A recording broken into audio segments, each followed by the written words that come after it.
الحمد لله رب العالمين والعاقبة للمتقين فلا عدوان إلا على الظالمين أشهد أن لا إله إلا الله وحده لا شريك له وأشهد أن سيدنا ونبينا محمدا عبده ورسوله لا نبي بعده اللهم صل وسلم وكرم ومجد وعظم وبارك على سيدنا محمد وعلى آله وأصحابه أجمعين أما بعد يا أيها الذين آمنوا اتقوا الله حق تقاته ولا تموتن إلا وأنتم مسلمون.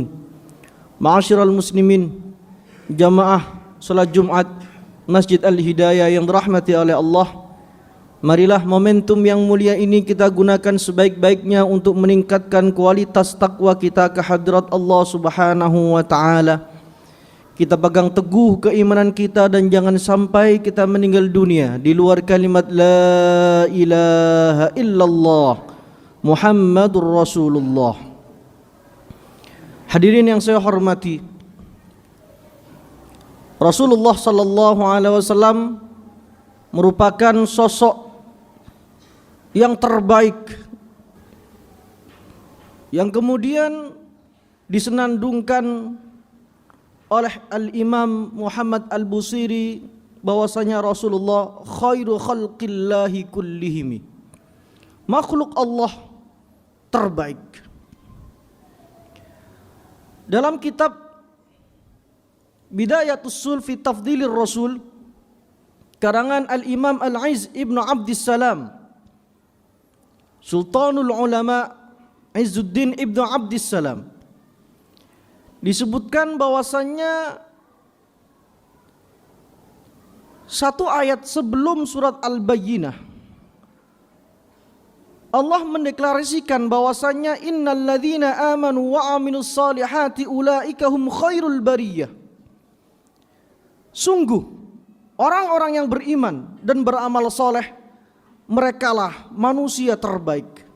Bahkan sebagian tafsir bariyah disebutkan adalah makhluk.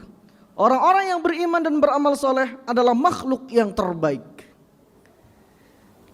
Lalu di antara orang yang beriman dan beramal soleh, siapa yang paling beriman dan siapa yang paling banyak amal solehnya? Yaitu Rasulullah sallallahu alaihi wasallam. Sehingga tidak berlebihan ketika Al-Imam Al-Busiri menyebut Rasulullah sallallahu alaihi wasallam sebagai khairu khalqillahi kullihimi, makhluk yang terbaik. Dan di dalam Al-Quran juga, ma'asyiral muslimin yang dirahmati oleh Allah, kemuliaan Rasulullah sallallahu alaihi wasallam lagi-lagi dideklarasikan oleh Allah Subhanahu wa taala dalam surat Al-Insyirah ayat 4. Wa rafa'na laka dzikrak, dan telah kami tinggikan, muliakan penyebutanmu wahai Nabi Muhammad. Allah memuliakan, Allah meninggikan penyebutan Nabi Muhammad sallallahu alaihi wasallam dengan apa? Dengan dua macam. Yang pertama, Allah selalu sertakan namanya dengan Nabi Muhammad sallallahu alaihi wasallam. Ketika nama Allah disebut, pasti nama Nabi Muhammad sallallahu alaihi wasallam juga disebut. Misalnya dalam kalimat syahadat, asyhadu an la ilaha illallah wa asyhadu anna Muhammadan Rasulullah. Nama Nabi Muhammad disebut bebarengan dengan nama Allah Subhanahu wa taala. Dalam Maulid Ad-Dibai disebutkan wa qarana asmahu ma'asmihi tambihan ala uluwi maqami. Allah sertakan bersama nama Allah itu nama Nabi Muhammad sallallahu alaihi wasallam untuk mengumumkan bahwasannya uluwi maqami, kedudukan Nabi Muhammad sangatlah tinggi. Wa may yuti'illaha war rasul, orang yang mentaati Allah dan Rasul. Siapa itu? Nabi Muhammad sallallahu alaihi wasallam.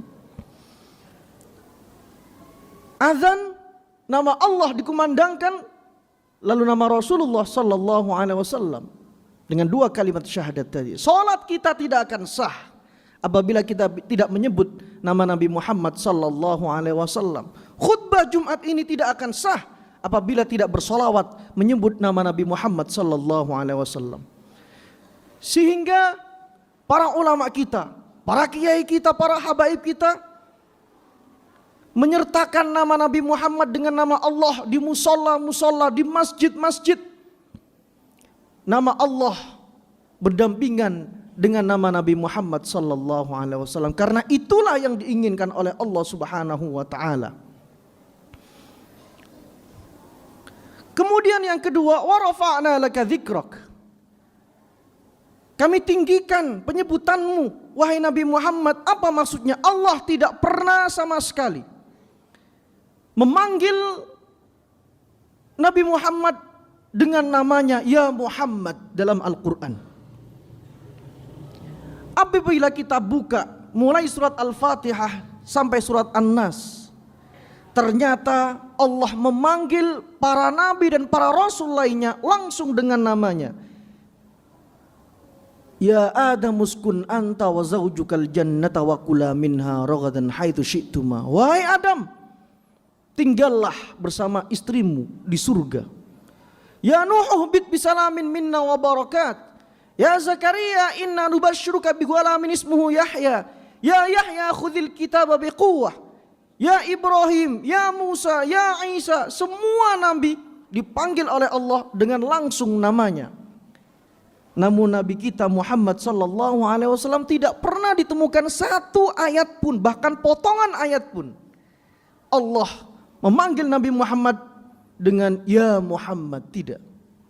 Allah memanggil Nabi Muhammad sallallahu alaihi wasallam dengan kedudukannya. Ya ayyuhar rasul, ya ayyuhan nabi, tidak dengan namanya. Ini sebuah penghormatan dari Allah Subhanahu wa taala untuk Nabi kita Muhammad sallallahu alaihi wasallam. Sama ketika kita memanggil pejabat daerah kita, Pak RT, Pak RW, Pak Lurah, kita tidak langsung memanggil namanya fulan, fulan, tidak. Tapi kita memanggil dengan kedudukannya. Itu sebuah penghormatan. Dan Nabi kita Muhammad sallallahu alaihi wasallam tidak pernah dipanggil oleh Allah Subhanahu wa taala langsung dengan namanya ya Muhammad, namun dengan kedudukan ya ayyuhar rasul, ya ayyuhan nabi. Inilah yang melatar belakangi para ulama, para kiai, para habaib kita tidak langsung memanggil nama Muhammad untuk Nabi Muhammad sallallahu alaihi wasallam.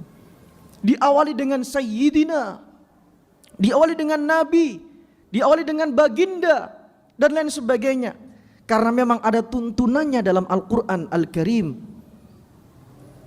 Ma'asyiral muslimin yang dirahmati oleh Allah, tidak hanya itu, kemuliaan-kemuliaan Rasulullah sallallahu alaihi wasallam, keistimewaan Rasulullah sallallahu alaihi wasallam, apabila kita urai tentu tidak memungkinkan pada kesempatan siang hari ini. Dalam kitab tersebut, yaitu kitab karangan Sultanul Ulama Al-Imam Izzuddin Ibnu Abdissalam, disebutkan ada 41 keistimewaan Rasulullah sallallahu alaihi wasallam yang tidak dimiliki oleh Rasul dan Nabi yang lainnya. Oleh karenanya barang siapa yang menisbatkan dirinya kepada Rasulullah sallallahu alaihi wasallam, maka dia akan ikut mulia. Kita sebagai umat Rasulullah, kita menisbatkan diri kita kepada Rasulullah sallallahu alaihi wasallam sehingga kita menjadi kuntum khaira ummatin ukhrijat linnas. Kita menjadi umat yang terbaik. Al-Qur'an diturunkan kepada Rasulullah sallallahu alaihi wasallam sehingga Al-Qur'an menjadi kitab suci yang paling mulia. Makkah dan Madinah yang menjadi jejak tilas sejarah Rasulullah sallallahu alaihi wasallam, maka Makkah dan Madinah menjadi dua kota yang paling mulia di muka bumi ini. Maka siapapun yang menisbatkan dirinya kepada Rasulullah sallallahu alaihi wasallam, yang menggantungkan dirinya kepada Rasulullah sallallahu alaihi wasallam, maka dia akan ikut dimuliakan oleh Allah Subhanahu wa taala. Cukuplah kita sebagai umat Rasulullah sallallahu alaihi wasallam. Aqulu qauli hadza astaghfiru rabbakum innahu kana ghaffara.